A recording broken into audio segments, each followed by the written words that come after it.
climactically was gleaned by the computer models that analyze this.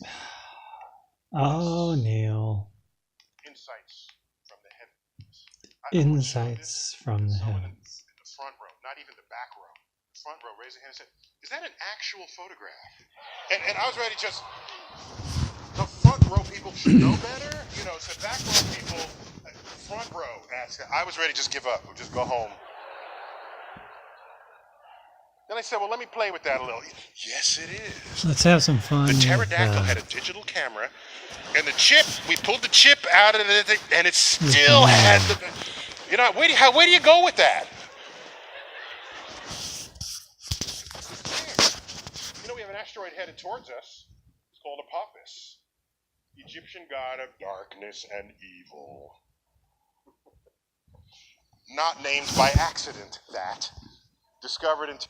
So it's funny, as someone was asking him, he showed this picture, you know, it was a illustration of a asteroid hitting the Earth. Someone said, "Is that real?" And he's like, "Oh, can you believe, you know, what a dumb question," whatever. It's like, it's funny, huh? Because like all of NASA images are fake. And that's what's still amazing to me, is how all of humanity's manpower is used for humanity, not for God. It's just like, let's just build buildings for ourselves, and let's have pharmaceutical companies instead of being healthy naturally. And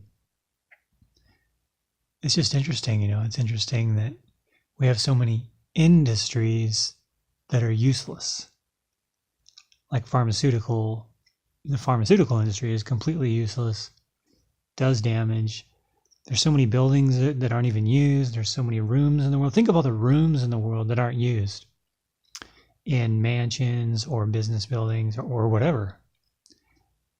And, you know, there's poor people. There's so many poor people. And how many roads are used? You know, there's so much that isn't used that we have built.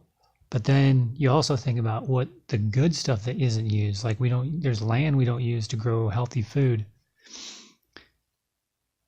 But let's see. 2004, December. You probably didn't know when it was discovered because it was discovered the same week of the Indonesian tsunami. So rightly, it was buried in the news cycle. However, the reason why this is important is the very first calculation showed that there was something, I forgot the exact number, it might have been like a 1 in 10 chance that it would collide with Earth on April 13th, 2029.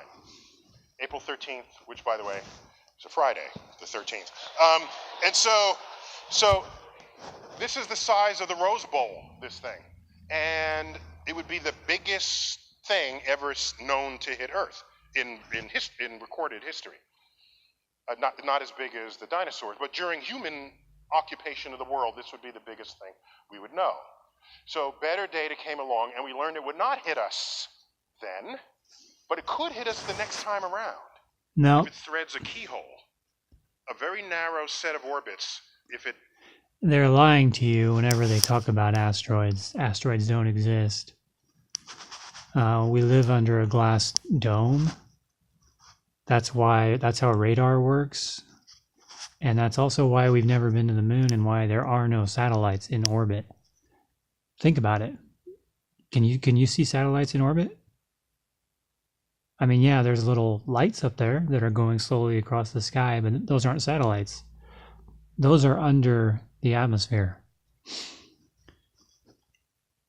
Here's one thing you can't do. You can't go to an observatory and really look at the sky at night. You can't do it.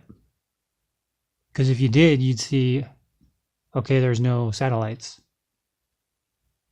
You can't go to an observatory and use their telescope at night, because it would prove that there's no satellites, that we live under a dome.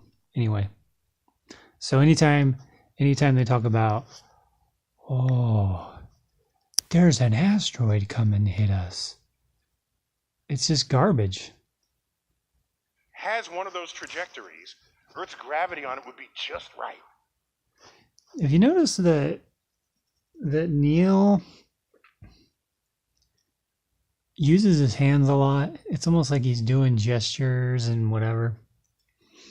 Anyway. Earth gravity would be just wrong, okay? to bend it in such a way so that 7 years later it will hit Earth. So you want to make sure this does not go through the keyhole. And we have sort of top people working on this. And one of them is sort of a gravitational tractor beam, where if I'm the asteroid and this is the spaceship, you bring a spaceship close to the asteroid, and then their mutual gravity will want them to come together. But you fire some retro rockets to prevent that. And each time you fire the retro rockets, you're effectively tugging the asteroid out of harm's way. He's telling you this in all seriousness, that the astrophysicists of this world and NASA, they're actually trying to design something to shoot up into space to go prevent an asteroid from hitting the Earth. I just want to say that when NASA was first being founded, Walt Disney was involved in it. So if this stuff seems like stupid Disney stuff, it's because it is stupid Disney stuff. It's stupid because it's not true. We live under a dome. It's a glass dome, and glass doesn't really explain it, but there are no satellites. We've never been to the moon, and every single image of the universe from NASA is a fake. And that's what's so weird. It's weird to think that we live in this type of world, where there's a worldwide conspiracy with hundreds of thousands of people. All the astrophysicists in the world are lying, and they know they're lying. They're part of this big group. Maybe they're all Masons, I don't know. But all the images are fake. So wake up, people. You do live in the Matrix. You do live in a false world. But not everything is false. God is real. Jesus is real. The Bible's real.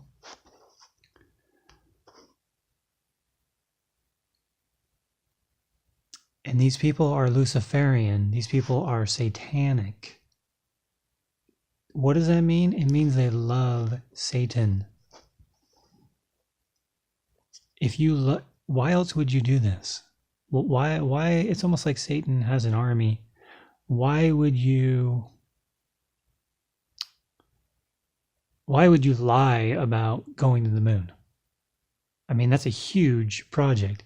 Why would all the astrophysicists lie about the nature of our world, that it's not under a dome, that it's not flat, and it's not created by a creator? Because they love Satan. Think about that. There's people who love Satan, and there's people who love Jesus. It's crazy. It's crazy, man. Gotta wake up. We gotta wake up. If you love God, if you love truth, you need to wake up to the reality of your world when it comes to worldly things, when it comes to like education systems and government and stuff like that. Has the education system ever taught you that you can be a friend with God?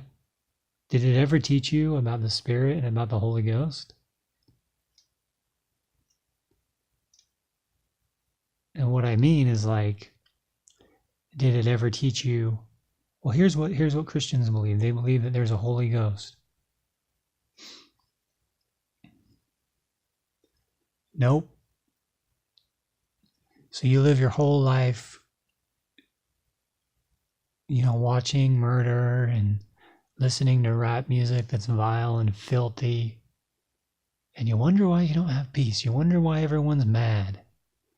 Everyone drinking beer. Because most of the world is designed by Luciferians. That's the kind of world we live in now. It's crazy. It's crazy.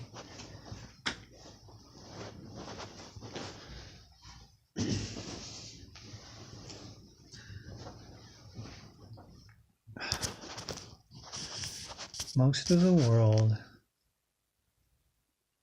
is run by Luciferians, people who love the devil and love money and lust and murder.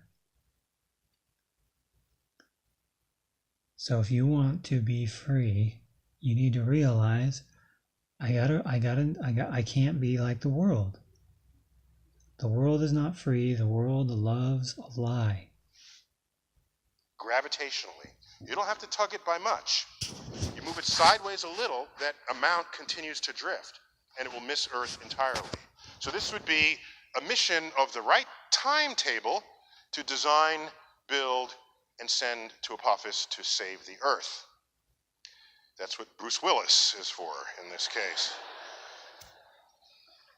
If it goes through the keyhole, it will hit us April 13th. He just referenced a Hollywood movie. It's called Pre-Programming. The Luciferians pre-program. Hollywood is a Luciferian organization. You think that all those films were just because they're fun, and you think all those films were just for entertainment and for drama. No, they're actually pre-programming the public. Anytime you have a movie about crime or war, it's pre-programming you to accept crime and war. Anytime you have a movie with sex, it's pre-programming society to accept sex. Anytime you see a space television show, it's pre-programming.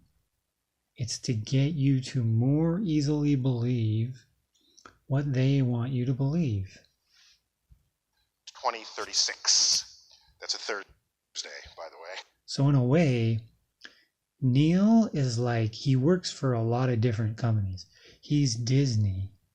He's the education system. He's a government employee.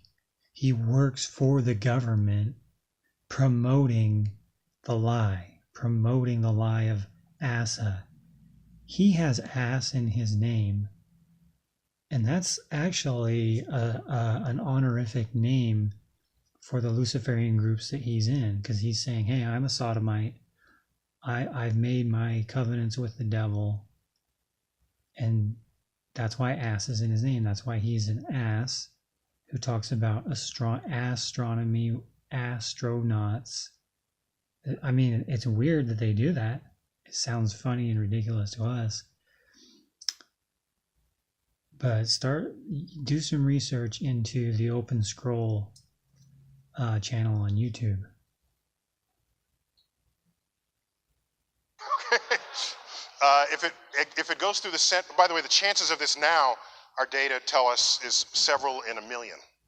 So you say, oh, not worry about that. But there are people who buy lottery tickets with worse odds than that, expecting to win. So at some point, you got to sit down and pay attention, even if it's several in a million. So if it threads the center of the keyhole, it'll hit Santa Monica. It's interesting that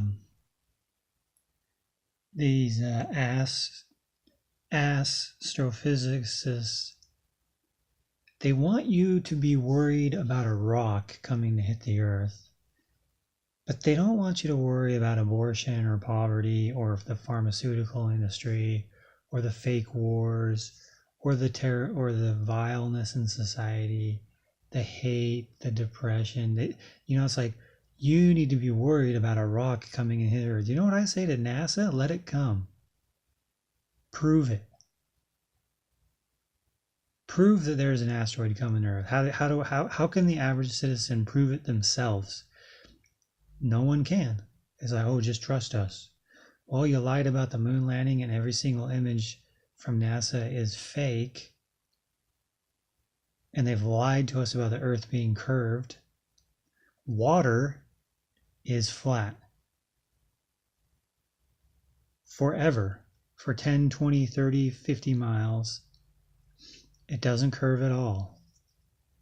Check out the Bedford level experiment. And they even lied to the public on National Geographic using false images on their videos. But